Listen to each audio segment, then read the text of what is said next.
Millionaire rejected 5 blind dates, until a humble waitress with a secret stole his heart. Before we explore all the details of this incredible story, tell us where you're following us from and the time. Subscribe to the channel so you don't miss a thing, and let's embark on this journey together. She knew the coffee machine's broken sound meant trouble, but pretended everything was normal anyway. The morning rush at Rosie's diner hit like a tidal wave every weekday at 7:30 a.m. sharp. Sienna Brooks moved through the chaos with practiced grace, her apron strings dancing behind her as she weaved between tables crowded with construction workers, office employees, and the occasional tourist who'd wandered too far from downtown Chicago. 2 eggs over easy, wheat toast, and the man at table 6 was speaking, but his face was turned toward the window. Sienna caught fragments, easy, and toast. She smiled warmly, filling in the gaps with experience. "Coming right up, hun," she replied, scribbling what she hoped was correct on her notepad. The truth was, Sienna had become a master of improvisation.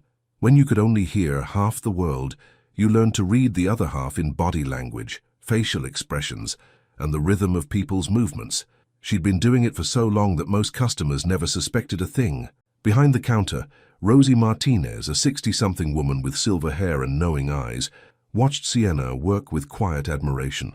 Rosie had hired her 3 years ago when most restaurant owners would have passed her by, not because she wasn't qualified, but because Sienna had been honest about her hearing loss during the interview. "You sure you can handle the noise?" Rosie had asked then. "I've been handling noise my whole life," Sienna had answered. "The question is whether you can handle someone who pays attention to details others miss." She'd been right. Sienna noticed when Mr. Peterson needed his coffee refilled before he even raised his cup. She spotted the woman in the corner booth fighting back tears over a phone call. She caught the teenager at the counter, stealing glances at the girl by the window. The morning flew by in its usual controlled chaos. Orders taken, plates delivered, smiles shared. Sienna's world was one of visual cues and careful observation, and she'd built a comfortable routine around it. At 10:15, the breakfast rush finally began to thin. Sienna was wiping down table 3 when she felt the familiar vibration of the front door opening. She looked up to see a tall man in an expensive charcoal suit stepping inside, shaking raindrops from his umbrella. He was handsome in that polished corporate way. Sharp jawline, dark hair slightly mussed from the weather, and eyes that seemed to take in everything at once. But there was something in his expression that caught her attention, a tiredness that expensive suits couldn't hide. The stranger scanned the half-empty diner, his gaze settling on the corner booth, the quietest spot in the restaurant. Sienna grabbed a menu and approached him. "Good morning," she said, her voice carrying that warm tone that made regulars feel like family. "Just yourself today?" Grant Marvel looked up and for a moment felt something shift. The woman standing before him wasn't trying to impress him. She wasn't checking his watch or his shoes for signs of wealth. She was just present, genuinely present. "Yes, thank you," he said, allowing himself to be led to the corner booth. "This is perfect." Sienna set the menu down and pulled out her notepad. "Can I start you with some coffee?" "Please." Grant studied her face as she wrote.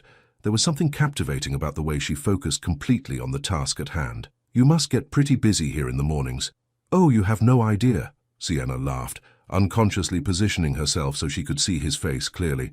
"Some days I think I'm running a marathon instead of serving breakfast, but I love it. People are interesting when they're just starting their day, still honest before the world gets to them."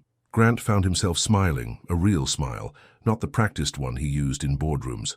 "That's a surprisingly philosophical take on restaurant service. Well, you spend enough time watching people, you start to notice patterns." Sienna tucked a strand of her hair behind her ear. "I'll get that coffee started. Do you need a few minutes with the menu? Actually, what do you recommend?" The question seemed to light something up in her eyes. "Depends on what kind of morning you're having. Good day, bad day, or I haven't decided yet day." Grant considered this. "Definitely in the I haven't decided yet category. Then you want the breakfast special. Scrambled eggs. They're forgiving if you're having a rough morning, but satisfying if things turn around. Hash browns that are crispy enough to make you smile. And Rosie's famous cinnamon toast that basically gives you a hug from the inside." "Sold," Grant said, closing the menu. "You should be in marketing." Sienna laughed again, and Grant realized he wanted to hear that sound more often. "I'll be right back with your coffee." As she walked away, Grant found himself watching her move through the diner. She had a way of making every customer feel like they were the only person in the room. But there was something else, a quality he couldn't quite identify, the way she positioned herself when talking to people, the way she seemed to study faces before responding. When Sienna returned with his coffee, she lingered just a moment longer than necessary. "I don't think I've seen you here before," she said. "Are you new to the neighborhood?"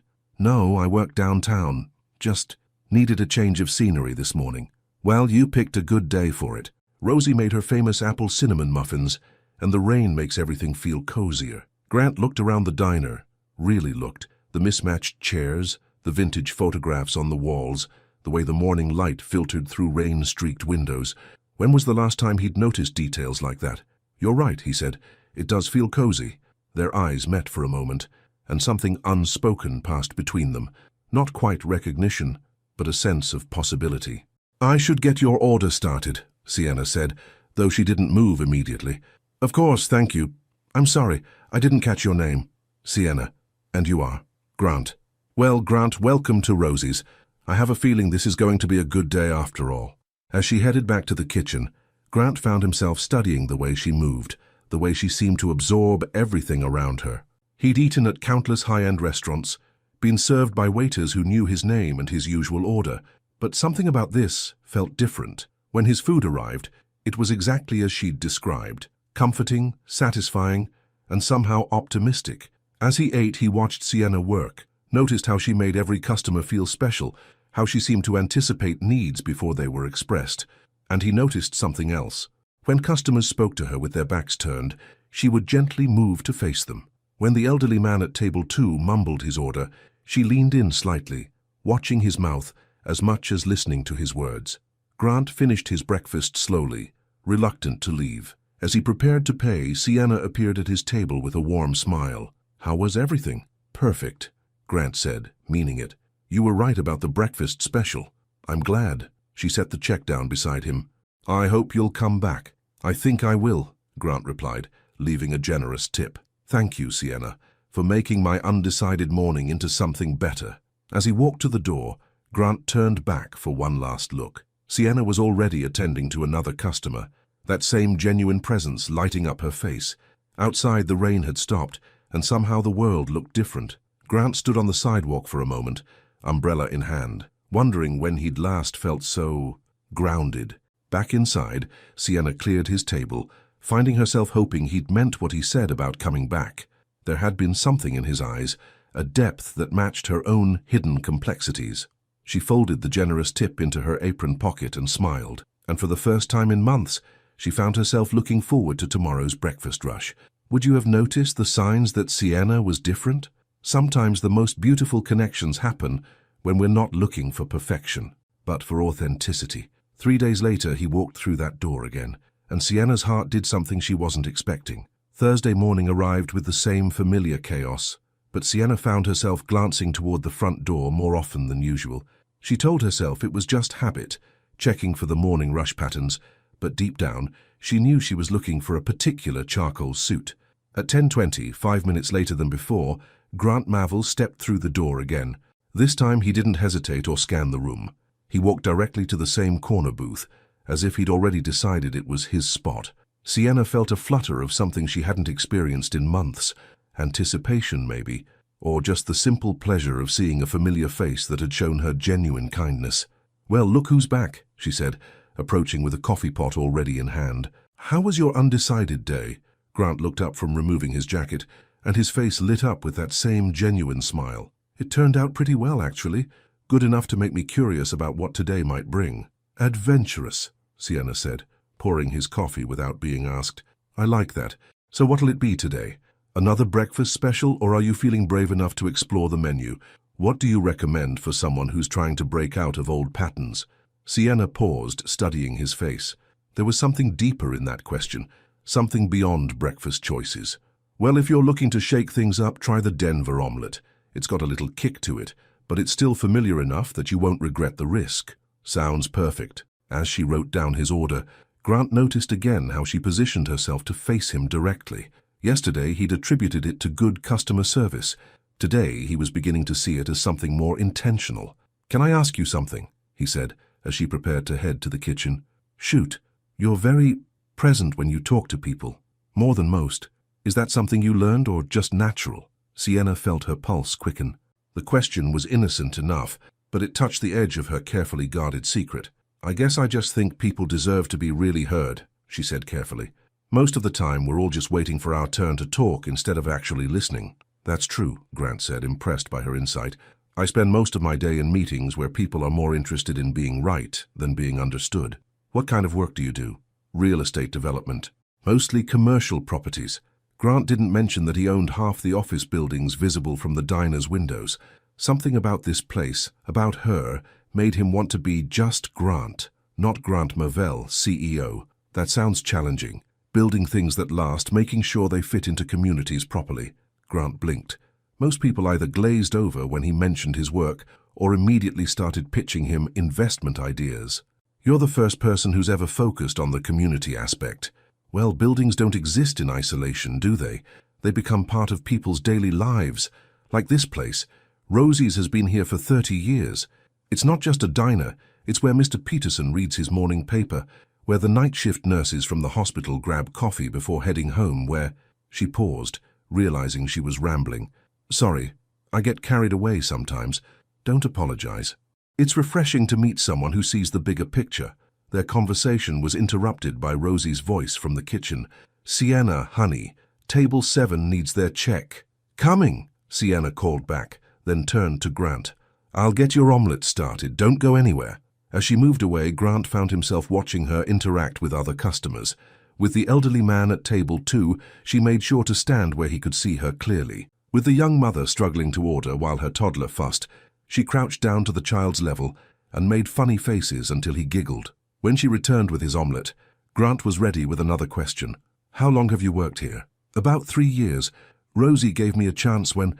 Sienna hesitated. When other places might not have. What do you mean? Sienna felt the familiar tightening in her chest. This was always the moment of truth, where she had to decide how much honesty was safe. Let's just say I'm not exactly what most restaurant owners are looking for. Grant studied her face, sensing there was more to the story. Their loss, clearly. You're sweet. Sienna smiled, but he could see she was deflecting. How's the omelette? Excellent. You were right about the kick. Grant took another bite, then looked up at her. Can I ask you something personal? Sienna's heart rate spiked. Depends how personal. Do you ever get tired of taking care of everyone else? The question caught her off guard, not because it was invasive, but because it was so unexpectedly understanding. What makes you ask that? I've been watching you work. You anticipate what people need before they know they need it. You make everyone feel like they're the most important person in the room. That's a gift, but it must be exhausting. Sienna stared at him for a moment, surprised by his perceptiveness. Most people don't notice things like that. Most people aren't paying attention. And you are? To you? Yes. The simple honesty of his answer made her breath catch. I should let you eat in peace. I'd rather talk to you. I'm working. I know, but I'll keep coming back at 10:20 every morning if it means I get to have conversations like this.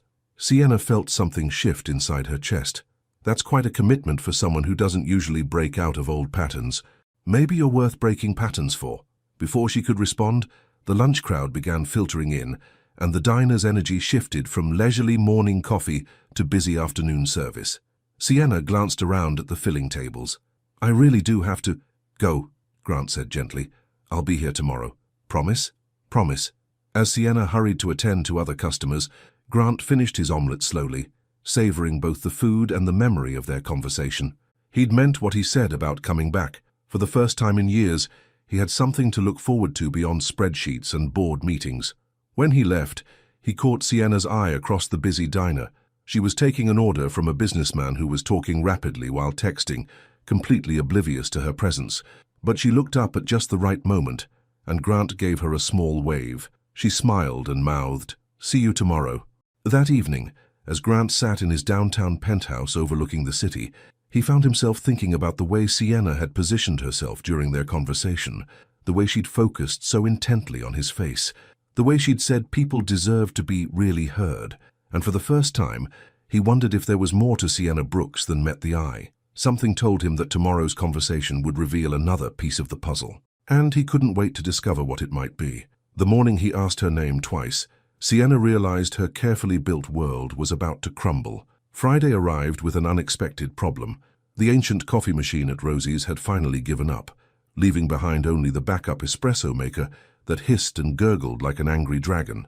The sound, what Sienna could hear of it, was sharp and disorienting, making it even harder to catch conversations in the already noisy diner. By 10:15 she was feeling frazzled.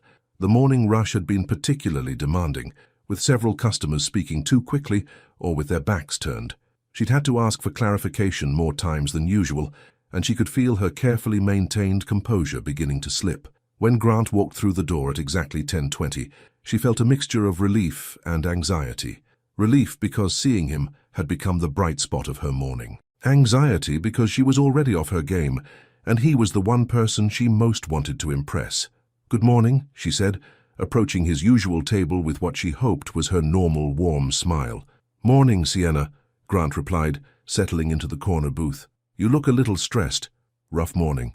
"Just the usual Friday chaos," she said, pulling out her notepad. "The coffee machine decided to retire without notice, so we're all learning to work with temperamental backup equipment." Grant chuckled. "I can relate. Half my office equipment seems to have a personal vendetta against productivity." Sienna laughed, but she was positioning herself carefully to see his face clearly. The espresso machine chose that moment to release a particularly violent hiss, and she jumped slightly. "Sorry," she said, trying to regain her composure. "That thing sounds like it's about to explode." "It's pretty loud," Grant agreed. Then, more quietly, he added, "Though I suppose some people might not notice it as much." Something in his tone made her look at him more sharply. "What do you mean?" "Nothing, just... You seem to react to sounds differently than most people, more intensely to some things, less to others." Sienna felt her heart rate spike. "I don't know what you mean." Grant studied her face, noting the slight tension around her eyes. "Sienna, can I ask you something?" "Depends what it is," she said, her voice a little too bright. "Are you—" "Sienna!" Rosie's voice cut through the diner noise. "Table 4 is asking about their pancakes." "Coming," Sienna called back, grateful for the interruption. "I'll be right back to take your order." As she hurried away, Grant watched her go with growing certainty. The way she'd positioned herself during their conversation, the way she'd reacted when he'd lowered his voice, the way she seemed to study people's faces with such intensity. When she returned 10 minutes later, he was ready. "Sorry about that," she said, notepad in hand. "What can I get you today?"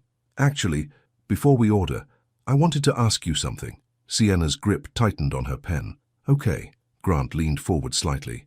"Yesterday, you said people deserve to be really heard. It struck me as an interesting choice of words." "I don't follow." "Well, most people would say people deserve to be listened to, but you said heard, like there's a difference." Sienna felt the walls closing in. "I think you're reading too much into my word choices." "Maybe. But I've been watching you work for 3 days, and I've noticed things." "What kind of things?" Her voice was barely above a whisper. "The way you position yourself when you talk to people, always facing them directly. The way you focus on their mouths when they speak. The way you seem to anticipate what people need before they ask." Sienna's hands began to tremble slightly. "I'm just good at customer service." "That's part of it. But there's something else." Grant's voice was gentle, not accusatory. "When that businessman was talking to you yesterday while texting, you didn't just look annoyed. You looked lost, like you were trying to piece together a puzzle with missing pieces." "I should take your order," Sienna said, her voice tight. "Sienna, wait." Grant reached across the table, not quite touching her hand, but close enough that she could feel the warmth. "I'm not trying to make you uncomfortable. I care about you, and I think you've been carrying something heavy." The kindness in his voice nearly broke her. "Grant, You don't have to tell me anything, but I want you to know that whatever it is, it doesn't change how I see you." Sienna stared at him, her carefully constructed defenses crumbling. "You don't know what you're talking about." "Maybe not, but I know that you're the most genuinely present person I've ever met. I know that you make everyone in this diner feel seen and cared for, and I know that whatever challenges you're facing, you're handling them with more grace than most people handle ordinary problems." "Grant," her voice cracked slightly, "I also know that you're scared right now, and I don't want you to be, not with me." For a moment, they sat in silence, the noise of the diner swirling around them. Sienna felt as if she were standing at the edge of a cliff, knowing that one step forward would change everything. "I can't," she whispered. "Can't what?" "Can't do this. Can't let you—" She shook her head, standing abruptly. "I need to get back to work. Sienna, please, just Order something. I'll be right back. She fled toward the kitchen, leaving Grant sitting alone with a dozen questions and a growing certainty that he'd just witnessed something important break open. In the kitchen, Sienna pressed her back against the wall, trying to steady her breathing. Rosie looked up from the grill, concern creasing her weathered face. "You okay, honey?" "I'm fine," Sienna said, though she clearly wasn't. "That man out there, he's been coming in every day this week, asking for you specifically." "I know. He seems nice, respectful." "He is. So what's the problem?" Sienna looked at Rosie, the only person who knew her secret, the only person who'd given her a chance, despite it. He's starting to figure it out. Maybe that's not such a bad thing. "Rosie? You can't hide forever, Sienna, and maybe you shouldn't have to. Not with someone who clearly cares about you. He won't care once he knows. They never do. You don't know that." "Yes, I do." Sienna's voice was firm, but her eyes were bright with unshed tears. "I've been through this before. The pity, the awkwardness, the way people start treating you like you're broken. I won't go through that again." "But what if—" "There's no what if, Rosie. There's just reality. And reality is that I'm better off alone." But even as she said it, Sienna knew it wasn't true. For 3 days, Grant had made her feel something she'd forgotten was possible, the hope that someone might see her as complete, just as she was. The question was whether she was brave enough to find out if that hope was justified, and as she picked up the coffee pot to return to his table, she realized that some questions couldn't be avoided forever. When he asked her out for the first time, Sienna's world stopped, and then started spinning in a completely different direction. Saturday morning at Rosie's felt different, lighter somehow despite the grey Chicago sky threatening rain outside. Maybe it was because weekends brought a gentler pace, or maybe it was because Sienna had spent Friday night replaying every word of her conversation with Grant, trying to decide if she'd overreacted. She'd convinced herself he probably wouldn't come back. After her abrupt exit from their conversation, after the way she'd practically run from his kindness, any sensible person would take the hint and find a different place for breakfast. So when Grant walked through the door at 10:25, 5 minutes later than usual, Sienna felt her heart do that familiar flutter she was beginning to associate with his presence. He looked different today, more casual in dark jeans and a navy sweater, but also more determined, like he'd spent the night thinking just as hard as she had. "Good morning," he said as she approached his table, and his voice carried a warmth that made her previous fears seem smaller. "Hi," she replied, surprised by how relieved she felt to see him. "I wasn't sure you'd come back." "Why wouldn't I?" "After yesterday, I was pretty rude, running off like that." Grant shook his head as he settled into the booth. "You weren't rude. You were honest about your boundaries. I respect that." Sienna felt something tight in her chest begin to loosen. "Thank you. Besides," he added with a small smile, "I'm not that easy to scare off." "Good to know." She pulled out her notepad, grateful to return to familiar routine. "What can I get you today?" "Actually, before we talk about food, I have a proposition." Sienna's pen froze over the paper. "What kind of proposition?" "The kind that involves coffee and conversation outside of work hours." Her breath caught. "Grant, hear me out," he said gently. "I know yesterday got intense, and I know you're not comfortable with whatever it is I'm picking up on. But I also know that every conversation we've had has been the best part of my day." "You don't know me," Sienna said quietly. "That's exactly my point. I'd like to." She looked around the diner, acutely aware of the other customers, of Rosie watching from behind the counter, of the normalcy of Saturday morning that suddenly felt anything but normal. "I can't. Can't or won't. What's the difference?" Grant leaned forward slightly. "Can't suggests there's something preventing you from saying yes that's beyond your control. Won't suggest you're choosing not to, which is fine, but it's different." Sienna stared at him, struck by his perceptiveness. "Why does it matter to you?" "Because if it's can't, maybe I can help. If it's won't, I'll respect that and order my breakfast like a normal customer. And if I don't know which one it is, then maybe that's worth exploring over coffee." The espresso machine chose that moment to emit its angry dragon hiss, and Sienna instinctively moved closer to Grant's side of the booth so she could see his face more clearly. The action was automatic, born of 3 years of adaptation, but as soon as she realized what she'd done, she froze. Grant noticed. Of course he noticed. "Sienna," he said softly, "whatever it is you think I'll judge you for, you're wrong. You don't understand? Then help me understand." She looked into his eyes and saw something she hadn't expected. Patience. Not the kind of patience people used when they were trying to prove a point, but genuine willingness to wait for her to be ready. "If I say yes to coffee," she said slowly, "and things go badly, then we'll handle it like adults. No drama, no hurt feelings, just two people who tried something that didn't work out. And if I say no, then I'll still come here for breakfast every morning and try not to fall a little more in love with your smile each time." The words hung in the air between them, honest and unguarded. Sienna felt her carefully constructed walls trembling. "That's not fair," she whispered. "What's not fair?" "Being so genuine. It would be easier if you were just another guy trying to charm his way into something." "I'm not trying to charm my way into anything, Sienna. I'm just asking for an hour of your time outside this diner." She was quiet for a long moment, watching his face, searching for signs of insincerity or hidden agendas. All she saw was hope. "Where?" she asked finally. Grant's face lit up. "There's a little bookstore cafe about 6 blocks from here. Pemberton's. It's quiet, comfortable, good coffee, terrible scones, and absolutely no pressure." Terrible scones. The worst. But somehow that makes the place more honest. Despite herself, Sienna smiled. "When?" "Tomorrow afternoon around 2. I work until 1 on Sundays." "Perfect.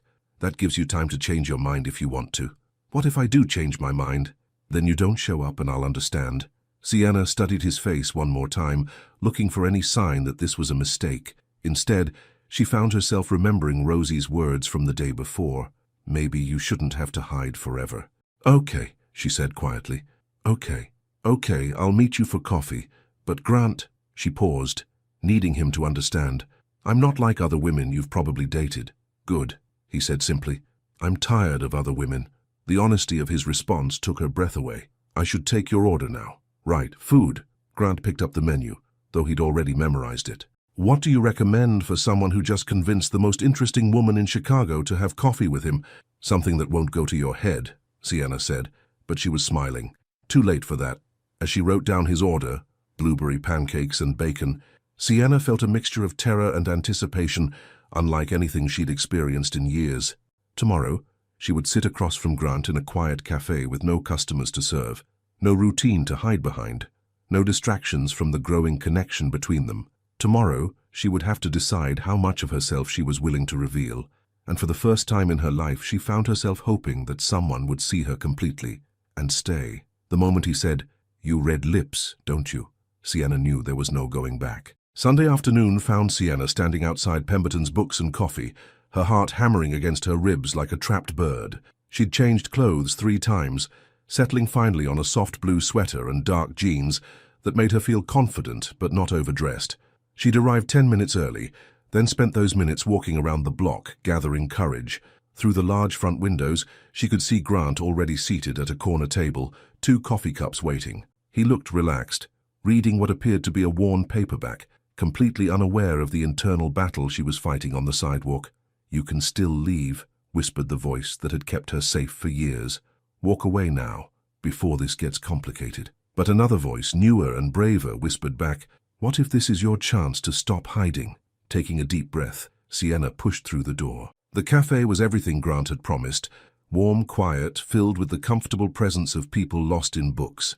The afternoon light filtered through tall windows, casting everything in a golden glow that felt like possibility. Grant looked up as she approached, and his smile was so genuinely pleased that some of her nervousness melted away. "You came," he said, standing to pull out her chair. "You sound surprised." "Hopeful," he corrected. "There's a difference." Sienna settled into her seat, grateful that he'd chosen a spot where she could see most of the cafe. "Thank you for the coffee," she said, wrapping her hands around the warm mug. "Vanilla latte." "I took a guess." "Good guess." She took a sip and smiled. "Much better than Rosie's ancient machine, though not nearly as charming as the company that comes with Rosie's coffee." Sienna felt heat rise in her cheeks. "You're very smooth, Mr. Mavell." "Grant," he said, "and I'm really not. I'm actually terrible at this." "At what?" "Dating, relationships, talking to women I care about without putting my foot in my mouth." "Well, so far you're doing fine." The day is young. They fell into comfortable conversation, easier than it had ever been at the diner, without the constant interruptions of work. Grant told her about his childhood in suburban Chicago, about the pressure of taking over his father's business, about feeling trapped in a life that looked perfect from the outside but felt hollow within. Sienna found herself sharing more than she'd intended, about growing up in a small apartment with her grandmother who'd raised her, about her love of old movies and mystery novels, about her dream of traveling to places where she could get lost in the beauty of the world. "What about college?" Grant asked. "Did you always want to work in restaurants?" Sienna's smile faltered slightly. "I didn't finish college." "That's okay. Lots of successful people didn't finish college. It's not that simple." She stared into her coffee, choosing her words carefully. "I had to drop out my sophomore year, financial reasons mostly, but also—" She trailed off. "Also what?"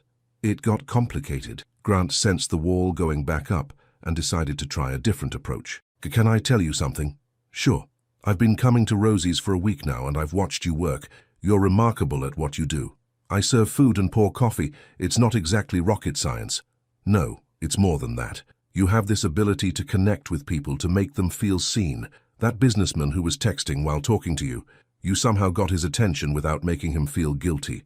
The elderly gentleman who comes in every morning, you remember exactly how he likes his eggs.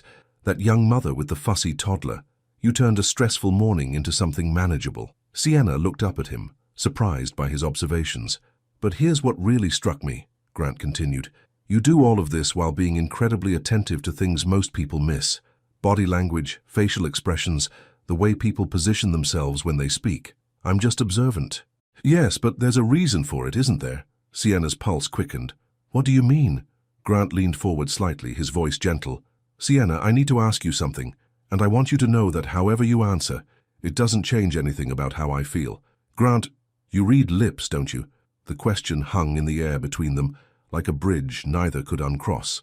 Sienna felt the world tilt, all her carefully constructed defenses crumbling in an instant. Her voice caught. "Yesterday, when you moved closer to hear me over the espresso machine, you weren't just moving closer.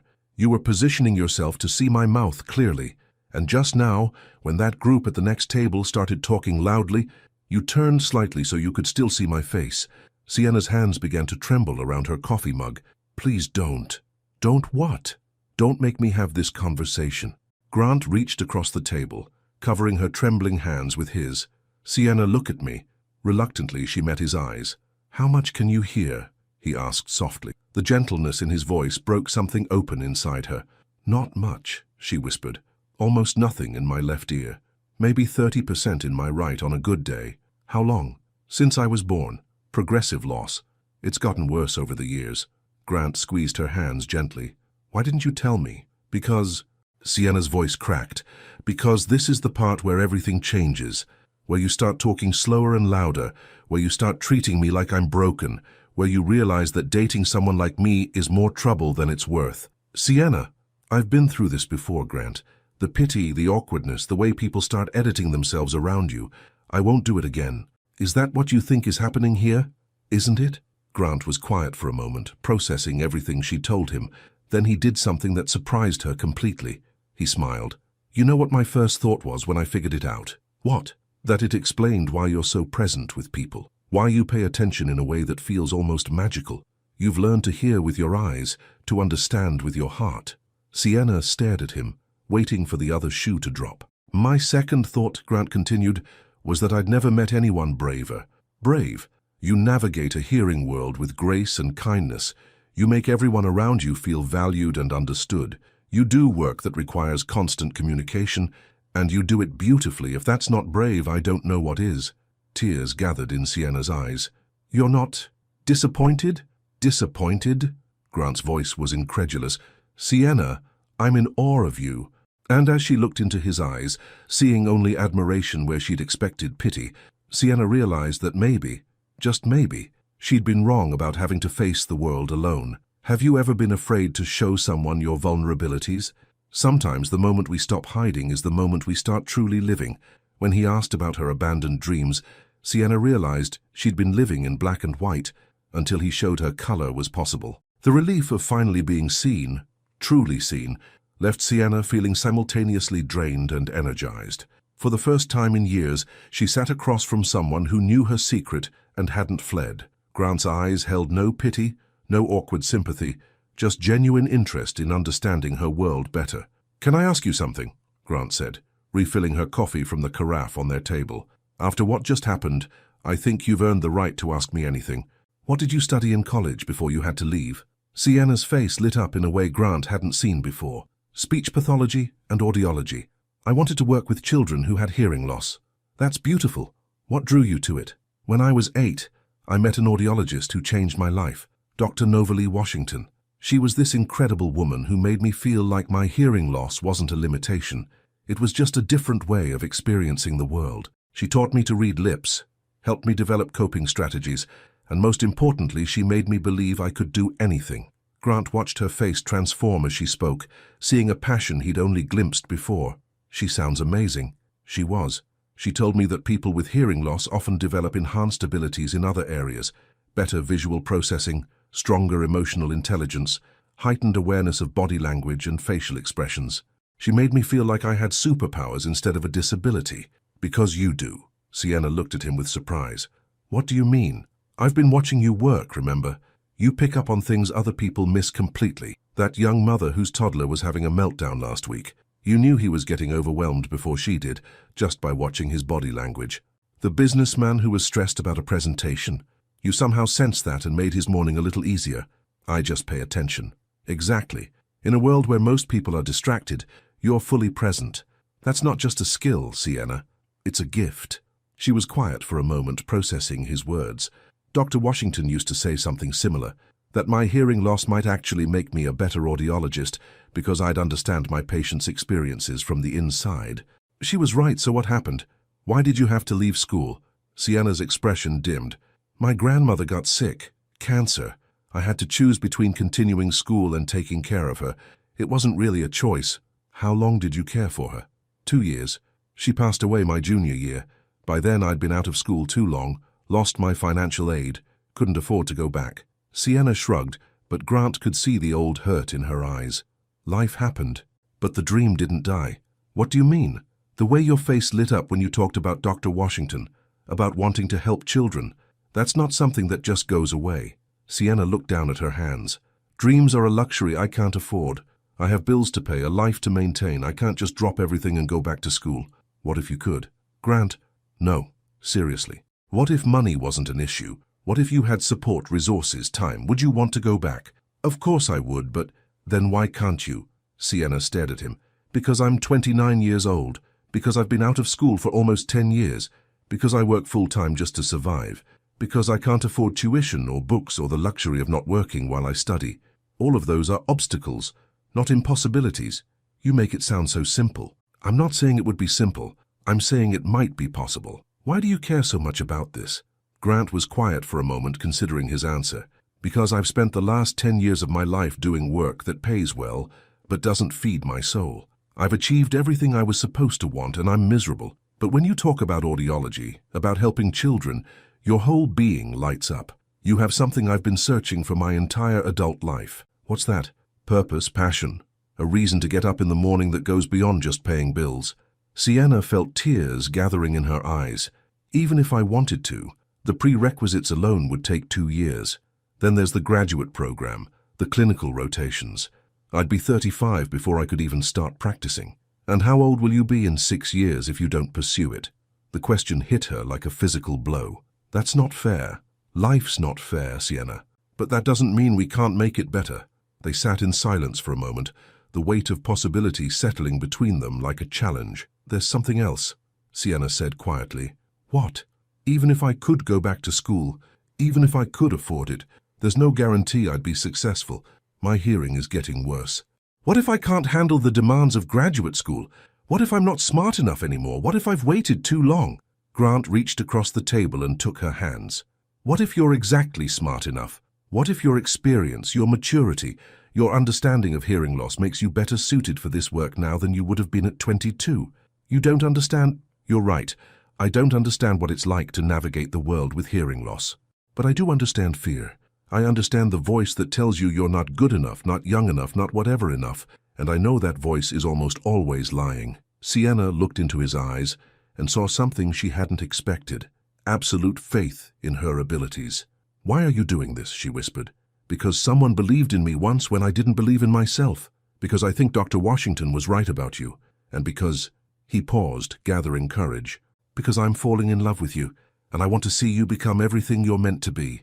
The confession hung in the air between them, raw and honest. Sienna felt her heart stop, then restart at double speed. Grant, I know it's too soon to say that. I know we barely know each other, but sitting here with you, seeing your passion for helping others, understanding the strength it's taken for you to build the life you have, how could I not fall in love with that? Sienna felt tears spill over, but for the first time in years they weren't tears of sadness or frustration. They were tears of hope. I'm scared, she admitted. Of what? Of wanting this too much, of believing it's possible, and then having it fall apart. What if it doesn't fall apart? What if this is the beginning of something beautiful? And as Sienna looked into Grant's eyes, seeing her own reflection transformed by his faith in her, she began to wonder if maybe, just maybe, it was time to stop surviving and start living. 3 weeks later, when little Maddox tugged on her apron and asked why she was glowing, Sienna realized love had a way of making itself visible. The autumn air carried the scent of changing leaves as Sienna walked down Maple Street toward the small duplex where her friend Kayla lived with her 4-year-old son, Maddox. It had become a Tuesday evening tradition. Sienna would babysit while Kayla attended her nursing classes at the community college. But tonight felt different. Tonight, Sienna carried herself with a lightness that hadn't been there a month ago. Her phone buzzed with a text from Grant. "Good luck with your little man tonight. Can't wait to hear how the dinosaur book goes over." Sienna smiled, remembering how Grant had insisted on buying Maddox an elaborate picture book about dinosaurs when she'd mentioned the boy's obsession with prehistoric creatures. It was just one of the many small gestures that had become part of their growing relationship. "Aunt Sienna!" Maddox launched himself at her legs the moment Kayla opened the door. At 4 years old, he was all energy and curious questions, with curly hair that defied every attempt at styling and eyes that sparkled with mischief. "Hey, buddy," Sienna said, crouching down to his level. "I brought something special for you tonight." "What is it? What is it?" Maddox bounced on his toes. "A book about dinosaurs that lived millions of years ago." "Really? With T-Rex? Especially T-Rex?" Kayla appeared in the doorway, nursing textbooks clutched to her chest and exhaustion etched around her eyes. At 26, she was juggling single motherhood with pursuing her dream of becoming a registered nurse, a challenge Sienna understood all too well. "You're a lifesaver," Kayla said, giving Sienna a quick hug. "I don't know what we'd do without you." "You'd figure it out. You always do." Still, Kayla studied Sienna's face with the practiced eye of someone who'd known her for 5 years. "You looking different lately. Happy different." "Do I?" "Definitely. That guy you've been seeing?" Sienna felt warmth spread through her chest. "Grant." "Yes." "Things are going well?" "Better than I expected." "Good. You deserve someone who makes you glow like that." After Kayla left, Sienna settled onto the living room couch with Maddox curled against her side, the dinosaur book open on their laps. She'd become fluent in reading to him, using exaggerated facial expressions and gestures to bring the stories to life in ways that compensated for any words she might miss. "This one's my favorite," Maddox said, pointing to a fierce-looking triceratops. "He's got horns to protect himself." "He does. Sometimes we all need ways to protect ourselves."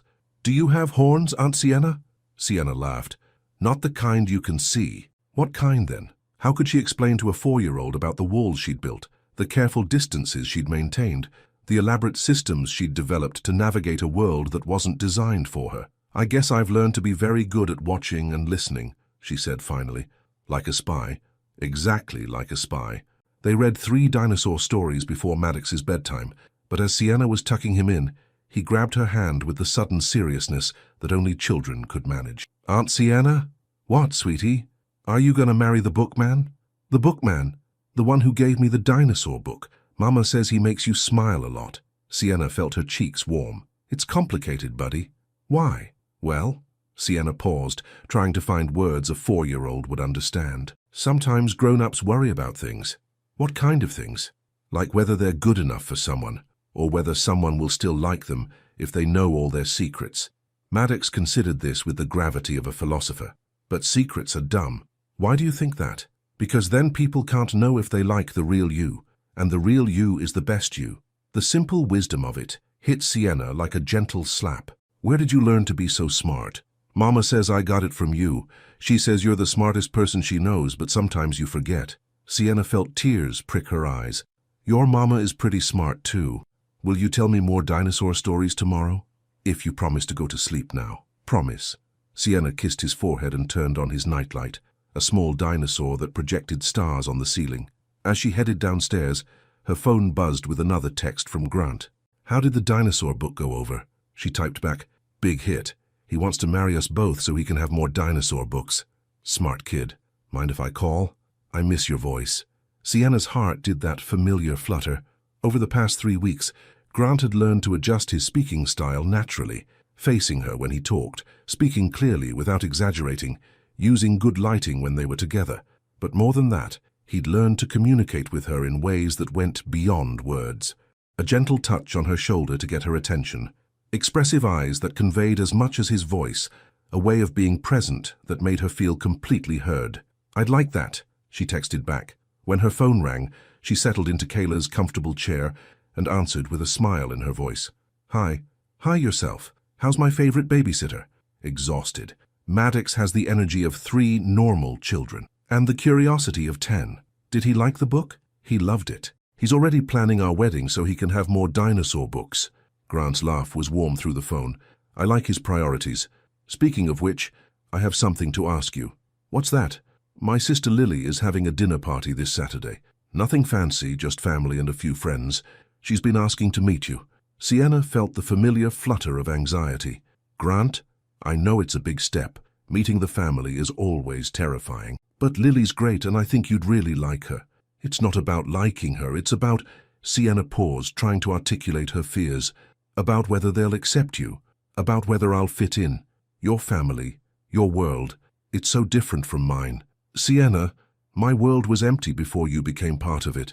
These people, they're going to love you because I love you. And if they don't, then they're not worth knowing anyway.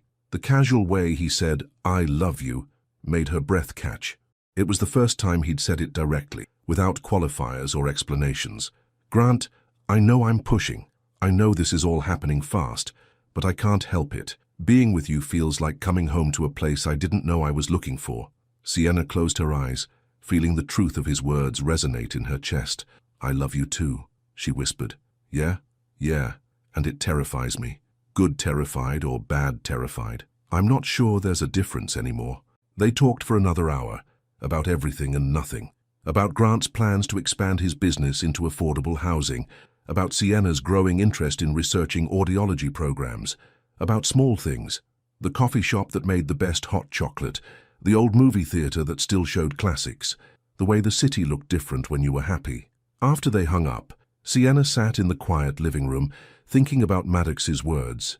The real you is the best you. For 29 years, she'd believed that the real her, the one with hearing loss, with limitations, with dreams she couldn't afford, wasn't enough. But Grant saw that real her and chose to love her anyway. More than that, he saw potential in her that she'd forgotten existed. Maybe it was time to stop hiding from her own life and start living it fully. When Grant's sister asked if she'd always been this good at reading people, Sienna realized some secrets had a way of revealing themselves beautifully. Saturday evening found Sienna standing in front of her bedroom mirror, trying on her third outfit in 20 minutes. The navy dress was too formal. The casual sweater and jeans felt too underdressed. The floral blouse seemed to be trying too hard. She settled on a soft burgundy sweater that brought out the warmth in her skin, paired with dark jeans and her favorite boots. Simple, authentic, comfortable, qualities she hoped would carry her through the evening ahead. Grant arrived at 7 sharp, and when she opened her apartment door, the look in his eyes made all her outfit anxiety disappear. You look beautiful, he said, stepping inside to give her a gentle kiss. I'm nervous, she admitted. I know, but you're going to be perfect. What if they don't like me? Impossible. Grant took her hands, studying her face with the patience she'd come to love. But if it helps, Lily's already half in love with you, just from what I've told her. What did you tell her? That you're brilliant, kind, funny, and that you make me happier than I've ever been. That's a lot to live up to. You don't have to live up to anything, Sienna, just be yourself. The drive to Lily's house in Lincoln Park took 15 minutes, during which Grant filled her in on the guest list. His sister Lily, a pediatrician, and her husband Camden, who taught high school history. Their closest family friends, the Hendersons, and Lily's college roommate Zara with her boyfriend. Small group, Grant said, as they pulled up to a charming Victorian house with warm lights glowing in every window. Nothing intimidating. You say that like you don't come from money, Sienna said, taking in the beautifully maintained home. We do okay, Grant said modestly, then caught her expression. Sienna, that doesn't matter. Not to me, not to Lily. not to anyone worth knowing. Lily Marvel opened the front door before they could knock, and Sienna immediately saw the family resemblance, the same dark hair, the same intelligent eyes, the same warm smile that had first drawn her to Grant. "You must be Sienna," Lily said, embracing her with genuine warmth. "I'm so happy to finally meet you. Grant hasn't stopped talking about you for weeks." "All good things, I hope," Sienna replied, relaxing slightly at Lily's easy manner. "The best things. Come in, everyone's dying to meet you." The evening unfolded more naturally than Sienna had dared hope. The other guests were warm and welcoming, the conversation flowed easily, and the food was delicious. Sienna found herself genuinely enjoying the company, particularly Zara, who worked as a social worker and shared Sienna's passion for helping others.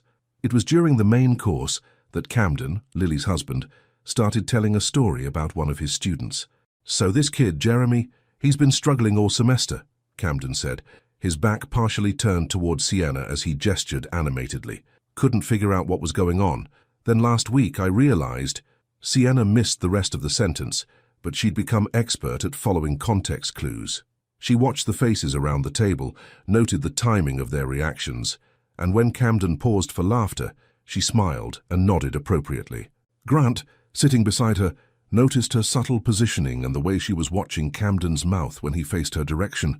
Without drawing attention, he gently touched her arm and repeated the punchline quietly. He'd been sitting in the back and couldn't see the board. Sienna shot him a grateful look, then found herself genuinely laughing at the story. "That's such a common issue," she said. "Sometimes the simplest solutions are the ones we overlook." "Exactly," Camden agreed. "You have experience with kids?" "Some. I babysit for a friend's little boy, and I used to study child development." "What made you switch to restaurant work?" Lily asked with genuine curiosity. Sienna felt the familiar tightening in her chest, but when she looked around the table, she saw only interested faces. No judgment, no pity, just people wanting to know her better. "Life happened," she said simply. "Family responsibilities, financial pressures. You know how it is." "Do you miss it? The studying?" Zara asked. "Every day." The honesty of her answer seemed to resonate with everyone at the table. Grant squeezed her hand gently under the table. "It's never too late to go back," Lily said softly. "I didn't start medical school until I was 28. Best decision I ever made." "That's different, though. You probably had support, resources." "I had student loans up to my eyeballs and a part-time job washing dishes," Lily laughed. "If you want something badly enough, you find a way." Later, as the group moved to the living room for coffee and dessert, Sienna found herself in conversation with Zara about working with children who had communication challenges. "You have such insight into how kids express themselves," Zara observed. "You picked up on those cues about Jeremy immediately, and you seem to really understand how children communicate beyond just words." "I've always been good at reading people," Sienna said carefully. "It's more than that, though. You watch faces, body language, the whole person. It's like you're seeing things the rest of us miss." Grant appeared beside them with coffee. "Sienna has an amazing ability to connect with people," he said. "She makes everyone feel truly heard." "That's a rare gift," Zara said, "especially working with children. Have you ever considered speech therapy or audiology? You'd be incredible at it." Sienna felt her heart skip. "What makes you say that?" "The way you communicate. You're so present, so attentive to everything someone's trying to express. Plus, you have this natural empathy that you can't teach." "Zara's right," Lily chimed in, joining their conversation. "I see a lot of speech therapists and audiologists in my practice. The best ones have exactly what you have, the ability to really see and understand their patients." Sienna looked around at their encouraging faces, feeling something shift inside her chest. "I actually used to study audiology." "Really? What happened?" "I had to leave school to care for my grandmother. By the time she passed, I couldn't afford to go back." "But you still want to?" Lily asked. "More than anything." "Then you should," Zara said simply. "There are programs, scholarships, payment plans. If it's what you're meant to do, there's always a way." As the evening wound down, Sienna found herself on the front porch with Lily while Grant and Camden loaded the dishwasher. "Thank you for tonight," Sienna said. "Your family is wonderful." "Thank you for making my brother so happy," Lily replied. "I haven't seen him like this ever, actually. He makes me happy too. Can I ask you something personal?" Sienna tensed slightly. "Sure. You have hearing loss, don't you?" The question was asked so gently with such understanding that Sienna didn't feel the usual panic. "How did you know?" My training partly, but mostly the way you communicate. It's beautiful, actually. You're so present with people, so attentive. Grant's lucky to have someone who really knows how to listen.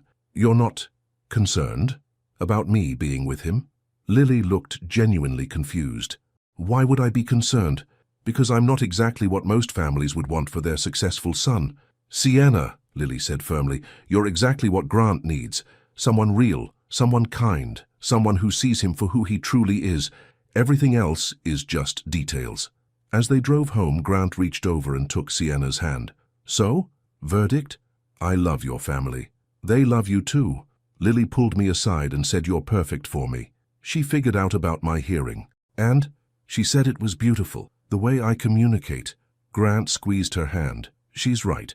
Everything about you is beautiful. And as they sat in comfortable silence, Sienna realized that maybe she'd been wrong about needing to hide. Maybe the right people saw her differences as strengths, not weaknesses.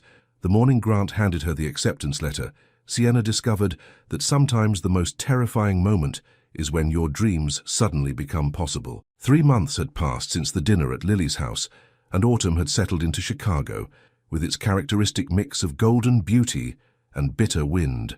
Sienna was wiping down tables at Rosie's during the slow period between breakfast and lunch, when Grant appeared in the doorway earlier than his usual time, but something was different about him today. His eyes held a mixture of excitement and nervousness that made her pulse quicken. "You're early," she said, approaching with a coffee pot and her usual warm smile. "I couldn't wait," Grant said, pulling an envelope from his jacket pocket. "I have something for you." Sienna set down the coffee pot, studying his face. "What is it?" "Remember when you mentioned that Northwestern had a good audiology program?" "Grant, what did you do?" "I didn't do anything inappropriate," he said quickly. I made some calls. Asked about their requirements, their application process, their financial aid programs. Sienna's heart began to race. "Grant, before you get upset, just listen. They have a program for non-traditional students, people who've been out of school for a while, and they have need-based scholarships, work-study opportunities, payment plans. Why are you telling me this?" Grant held out the envelope, his hand trembling slightly. "Because I took the liberty of requesting an application packet. And because—" he paused, taking a deep breath. "Because I believe in you more than you believe in yourself." Sienna stared at the envelope as if it might contain something dangerous. "I can't." "Why not?" "Because it's been 10 years, Grant. Because I'm not that person anymore. Because I don't even know if I remember how to study, how to write papers, how to compete with 22-year-olds who haven't forgotten everything they learned." "Sienna." Grant's voice was gentle but firm. "Look at me." Reluctantly, she met his eyes. "What did you tell me about Dr. Washington, about how she made you feel?" "That she made me believe I could do anything. She was right then, and she's still right now.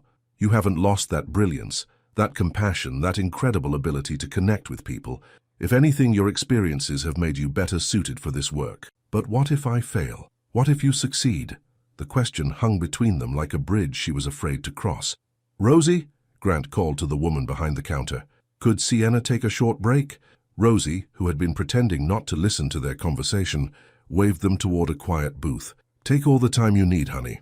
They sat across from each other in the same corner booth where their relationship had begun, the application envelope sitting on the table between them like a loaded weapon. "Talk to me," Grant said softly. "What are you really afraid of?" Sienna was quiet for a long moment, gathering courage to voice the fears that had kept her trapped for so long. "I'm afraid of wanting it too much, and having it not work out. I'm afraid of being the oldest person in the program, of not fitting in, of proving that I really am too limited to do this work. What else? I'm afraid of the debt, of spending years studying only to find out that no one wants to hire someone with hearing loss to work with other people with hearing loss. And," Sienna's voice dropped to a whisper, "I'm afraid of becoming someone different, of outgrowing this life, outgrowing us." Grant leaned forward, taking her hands across the table. "Sienna, do you love me?" "You know I do." "And do you trust me?" "Yes." "Then trust me when I tell you that supporting your dreams doesn't scare me. It excites me.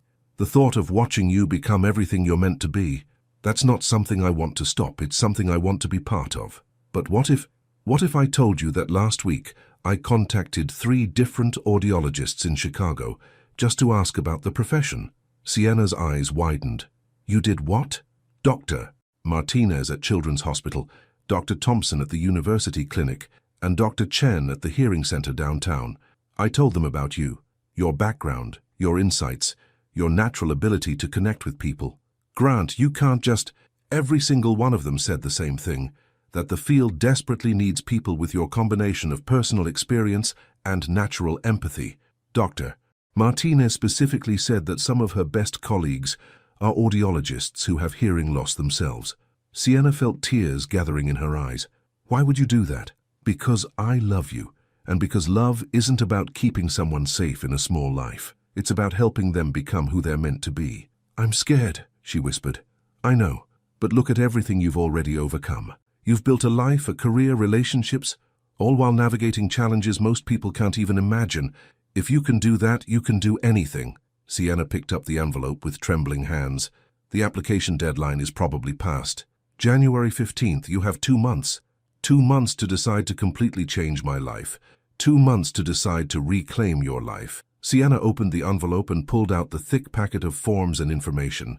As she scanned the requirements, her academic background, the personal statement section, she felt something awakening inside her that had been dormant for years.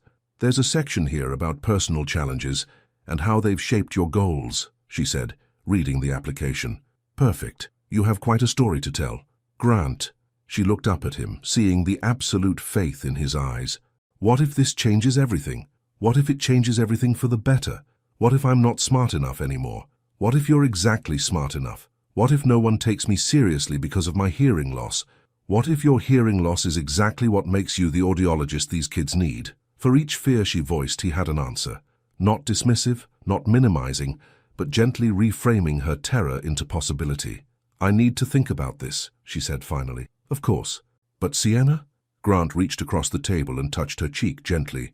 Remember what Maddox said about secrets being dumb, about the real you being the best you? I remember. The real you is brilliant.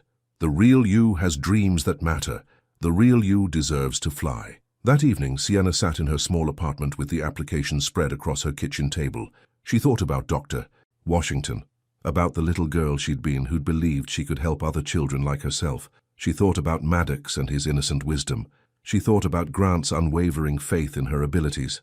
And slowly, carefully, she began to write. My journey with hearing loss began before I could walk, but my understanding of its gifts didn't begin until I was 8 years old, when I met an audiologist who changed my life. As the words flowed onto the page, Sienna realized she wasn't just filling out an application. She was finally choosing to believe in herself. 6 months after he first walked into Rosie's, Grant brought her back to where it all began and asked the question that would change everything. The late spring evening carried the promise of summer as Sienna finished her shift at Rosie's, her heart lighter than it had been in years. 3 weeks had passed since she'd received the acceptance letter from Northwestern's audiology program, and the reality of starting school in the fall still felt like a beautiful dream she was afraid to trust completely. Grant had been mysterious all day, texting cryptic messages about meeting him somewhere special and bringing her appetite for surprises. When she looked up from hanging her apron in the back room, she found Rosie watching her with a knowing smile. "So you better get going, honey," Rosie said. "Your young man has been calling every hour to make sure you'd be ready by 7. Did he tell you what this is about?" "He might have mentioned something." Rosie's eyes twinkled with mischief. "All I'll say is, make sure you look in the mirror before you leave." Confused but curious, Sienna checked her reflection in the small mirror by the employee lockers. Her hair was pulled back in its usual work ponytail, and she was wearing her standard black slacks and white button-down. Nothing special about any of it. When she emerged from the back room, she stopped in shock. The diner had been transformed. Every table had been moved aside except for one, the corner booth where Grant usually sat. It was set with white linens, flickering candles, and a small bouquet of sunflowers. Soft jazz music played from a portable speaker, and the late evening light filtering through the windows cast everything in a golden glow. Grant stood beside the booth in a charcoal suit, the same one he'd been wearing the first morning they'd met. In his hands was a single red rose. "Grant," Sienna breathed, her hand flying to her heart. "What is this?" "This," he said, approaching her with that smile that still made her pulse race, "is where it all started. 6 months ago today, I walked through that door looking for coffee and found my entire life instead." Sienna felt tears gathering in her eyes. "You remembered the exact date, May 15th, the day everything changed." He offered her the rose, and she accepted it with trembling fingers. The day I met the woman who taught me that love isn't about finding someone perfect, it's about finding someone who makes you want to be better. Grant, this is beautiful, but sit with me, he said gently, guiding her to the booth. Let me tell you a story. They sat across from each other in the same spots they'd occupied during dozens of conversations, but tonight felt different, electric, full of possibility and promise. 6 months ago, Grant began, I was a man who had everything and felt nothing. I was successful, wealthy, admired, and absolutely miserable. I was going through the motions of a life that looked perfect from the outside, but felt empty within. Sienna reached across the table to take his hand, feeling the slight tremor in his fingers. Then I walked into this diner, and I saw you. At first I thought it was just attraction. You were beautiful, kind, different from anyone I'd ever met. But as I got to know you, I realized it was so much more than that. Grant, let me finish, he said softly. You showed me what it means to live with purpose, to care for others not because you have to, but because that's who you are. You taught me that strength isn't about never needing help. It's about building a life of meaning despite the obstacles. Tears were flowing freely down Sienna's cheeks now. You changed my life too. I know, and that's what I want to talk to you about. Grant stood up, and Sienna's heart began to race as he moved to her side of the booth. Sienna, in 4 months, you're going to start a new chapter of your life. You're going to become the audiologist you were always meant to be. You're going to help children the way Dr. Washington helped you. Thanks to you believing in me. No, thanks to you finding the courage to believe in yourself. Grant dropped to one knee beside the booth, and Sienna's breath caught in her throat. But I don't want to watch you become amazing from the sidelines. I want to be part of your journey.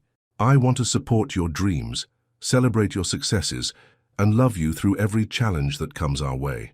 From his jacket pocket, he pulled out a small velvet box. Sienna Brooks, he said, his voice thick with emotion. Will you marry me?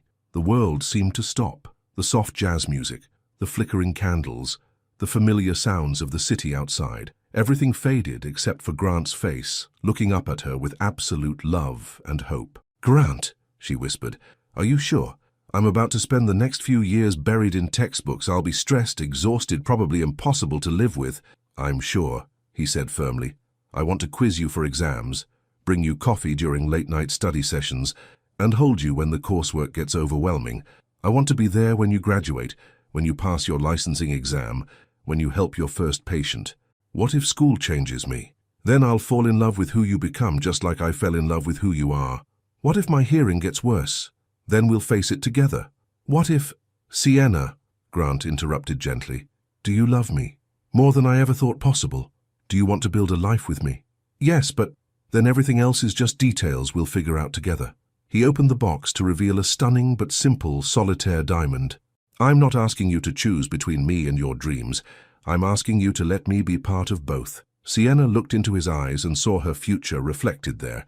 Not the careful, limited future she'd planned for herself, but a vast, beautiful possibility she'd never dared to imagine. You really want to marry a broke graduate student who can't hear half of what you say? Grant laughed, reaching up to cup her face in his free hand.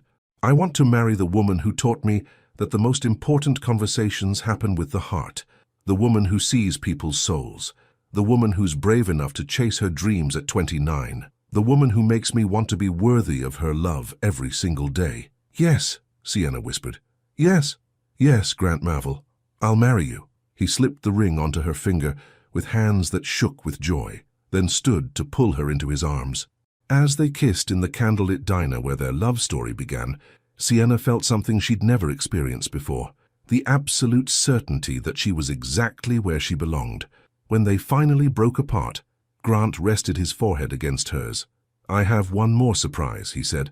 I don't think my heart can handle any more surprises. Grant smiled and called toward the kitchen. You can come out now. Suddenly, the diner filled with people. Rosie emerged from the kitchen with tears streaming down her face. Lily and Camden appeared from behind the counter. Kayla rushed in from the street with Maddox in her arms. Even Zara was there, holding a camera and grinning widely. How long have you all been hiding back there? Sienna laughed. Long enough to hear you say yes, Maddox shouted, wriggling out of his mother's arms to run to Sienna. Does this mean you're really gonna marry the bookman? It really does, buddy. Good, Maddox said seriously. Now we can have dinosaur books forever. As their friends and family surrounded them with hugs and congratulations, Sienna caught Grant's eye across the celebration. He mouthed, "I love you," and she mouthed it back, her heart so full it felt like it might burst. And in that moment, surrounded by love in the place where their story began, Sienna finally understood that sometimes the most beautiful endings are really just the beginning of something even more wonderful. 2 years later, as Dr. Sienna Mavell adjusted her new hearing aids before her first day at the children's clinic, she realized that love had taught her the difference between hearing and truly listening. The early September morning carried the crispness of new beginnings as Sienna stood in front of the mirror in their Lincoln Park home, adjusting the collar of her white coat. The embroidered name on the pocket still made her heart flutter. Dr. Sienna Mavell, OD, clinical audiologist. 2 years of graduate school had been everything she'd feared and more than she'd ever dreamed. Late nights studying acoustic theory, early mornings in clinic rotations, the constant challenge of proving herself in a demanding program.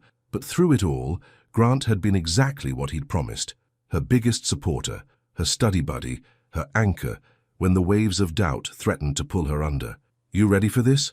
Grant's voice came from the doorway, warm with pride and love. Sienna turned to find him leaning against the doorframe, already dressed for his own day at the office, holding 2 cups of coffee, and wearing the same expression of wonder he'd had the day she'd graduated summa cum laude 3 months earlier. "I think so," she said, accepting the coffee gratefully. "It's strange, you know. All those years of dreaming about this moment, and now that it's here, you're exactly where you're supposed to be." Through their bedroom window, Sienna could see the tree-lined street where they'd built their life together, the small garden Grant had helped her plant, the swing on the front porch where they drank coffee on weekend mornings, the mailbox that now bore both their names. "Do you ever miss it?" she asked. "The simplicity of when we first met, when I was just a waitress and you were just a customer?" Grant set down his coffee and crossed to her, taking her hands in his familiar, comforting grip. "I miss the anticipation of getting to know you, but I wouldn't trade who we've become for anything. Even when I was crying over organic chemistry at 2 a.m., especially then, watching you fight for your dreams, seeing you become the person you were always meant to be. Sienna, it's been the privilege of my life." She studied his face, still amazed that this man had chosen to love all of her, not just the easy parts, but the parts that required patience, understanding, and faith. "I got something yesterday," she said, reaching into her purse. "A letter from Dr. Washington." Grant's eyes widened. "Your childhood audiologist? How did she find you?" "Northwestern sent out a press release about the new graduates. She saw my name and remembered me." Sienna's voice grew thick with emotion. "She said she always knew I'd find my way back to this work, that some people are called to heal the same wounds they carry." "What else did she say?" "That she's proud of me. That she can't wait to see how I'll change children's lives the way she changed mine." Grant pulled her into his arms, and she melted into the embrace that had become her definition of home. "She's not the only one who's proud of you."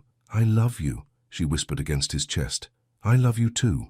Now go show those kids what an extraordinary audiologist looks like." An hour later, Sienna stood outside the Children's Hearing Center, her new briefcase in one hand and the letter from Dr. Washington in the other. The building was modern and welcoming, with large windows that let in abundant natural light and colorful artwork that spoke to the young patients who would walk these halls. Inside, she was greeted by Dr. Patricia Henley, the clinic director, a woman in her 50s with kind eyes and an immediate warmth that reminded Sienna of Rosie. "Dr. Mavell," Dr. Henley said, extending her hand, "welcome to our team. Are you ready to meet your first patient?" "More than ready." "His name is Lucas. He's 7 years old, recently diagnosed with moderate hearing loss. His parents are overwhelmed, he's frustrated, and honestly, our previous attempts to connect with him haven't been successful." Sienna nodded, feeling a familiar flutter of recognition. "I'd like to see his file, but first, could you tell me about his personality? What makes him light up?" Dr. Henley smiled. "Dinosaurs. The child is obsessed with dinosaurs." 20 minutes later, Sienna entered a bright, cheerful room where a small boy sat slumped in a chair, his arms crossed and his expression sullen. His parents, a young couple who looked exhausted and worried, sat nearby. "Hi, Lucas," Sienna said, settling into a chair across from him at his eye level. "I'm Dr. Sienna. I heard you like dinosaurs." Lucas looked up with mild interest. "So? Well, I was wondering if you could help me with something. I've been trying to figure out which dinosaur had the best hearing. Do you think it was the T-Rex with those tiny ears, Or maybe the triceratops with those big frills. Despite himself, Lucas straightened slightly. Dinosaurs didn't really have ears like us. They had different ways of hearing stuff. You're absolutely right. They had to be really good at paying attention to vibrations, body language, visual cues. Kind of like how some people learn to be extra good at noticing things when their hearing works differently. Lucas studied her face with the sharp intelligence of a child who'd learned to read between the lines. Do you have hearing stuff too? I do. I was born with hearing loss, just like you. Really? Really. And you know what I learned? Having hearing that works differently doesn't make you broken. It makes you special, like having superhero powers for noticing things other people miss. For the next hour, Sienna worked with Lucas, fitting him with his new hearing aids while telling stories about brave dinosaurs who used all their senses to navigate their world. She watched his face transform from sullen resistance to wonder as sounds he'd been missing suddenly became clear. I can hear the air conditioner, he whispered, his eyes wide. What else can you hear? My mom's bracelet. It jingles. The copy machine in the hallway, his mother added, tears streaming down her face. Dr. Sienna, Lucas said, looking up at her with the serious expression children use for important questions. Will I be okay? Sienna knelt down to his level, remembering a frightened 8-year-old girl asking Dr. Washington the same question years ago. You're going to be more than okay, Lucas. You're going to be extraordinary, and I'm going to help you every step of the way. That evening, Sienna arrived home to find Grant in the kitchen, cooking dinner and humming along to music she could now hear more clearly thanks to her new hearing aids, a graduation gift to herself that had opened up layers of sound she'd been missing. How was your first day, Dr. Marvel? He asked, turning to pull her into his arms. Perfect, she said, meaning it completely. I helped a little boy named Lucas discover that being different can be a superpower, just like someone once helped a little girl named Sienna.